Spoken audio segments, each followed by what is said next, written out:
Hello, I am Joe Spero, and today is March 29th, and this is Spero signing on with Beachwood Wednesday News. Although today is Sunday, and I am filming this episode from home. Our lives have all been affected one way or another by coronavirus, and it seems like this is our new reality. In our homes, social distancing, not going to work or school, not going to have gatherings with friends or family. With over 704,000 plus active cases globally at the time of this recording, and over 33,000 deaths, this virus has been catastrophic and we cannot underestimate it. The U.S. now is the world leader in cases with over 133,000 and 2,300 deaths. NPR reports that Dr. Anthony Fauci of the White House Coronavirus Task Force says the U.S. could see 100,000 deaths and millions of infections. The British Prime Minister, Boris Johnson, has been diagnosed with coronavirus and is being treated. It was reported out of Chicago yesterday that an infant less than 1 year old passed away from coronavirus, that being the first infant death in the United States.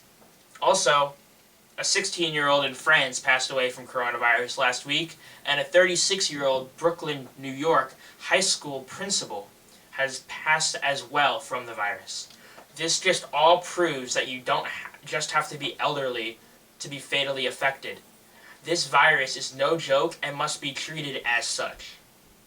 We have to remember that as most of us are home, people are fighting every day, right now, on the front lines. In hospitals across our globe, grocery store employees, truck drivers, and restaurant employees that are working for others in this crisis. Those very heroes are asking themselves the same question Senator Cory Booker prefaced on the Senate floor last week. In the greatest crisis of our lifetime, what are we doing to help others? But even if you are not a medical professional, a grocery store employee, a truck driver, or a restaurant employee, you can still be a hero.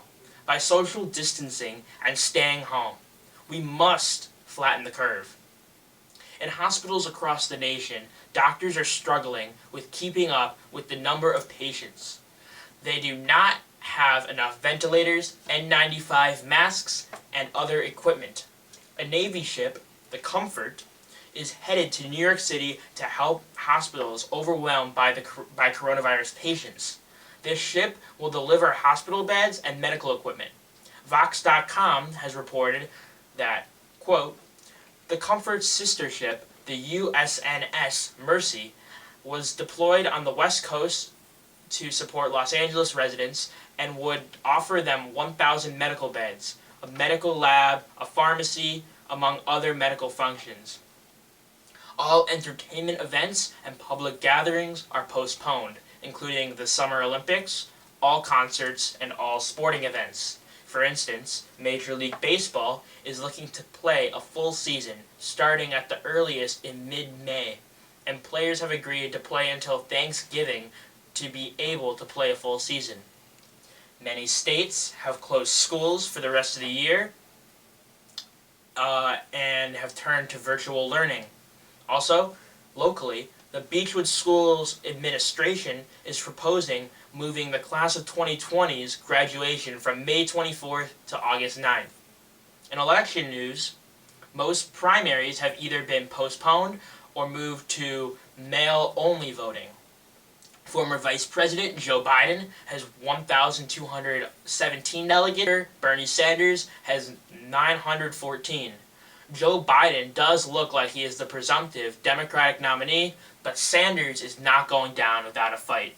It is hard to realize that we are living in a moment in history, and there are hundreds of thousands of people struggling just to stay alive from this virus. So please do your part and be on the right side of history by staying home and being caring for others. Just by doing that, it will make the world a better place. Thank you for watching today's episode. We will be back this Wednesday with the world's top news. This is Joe Spero signing off. Thank you.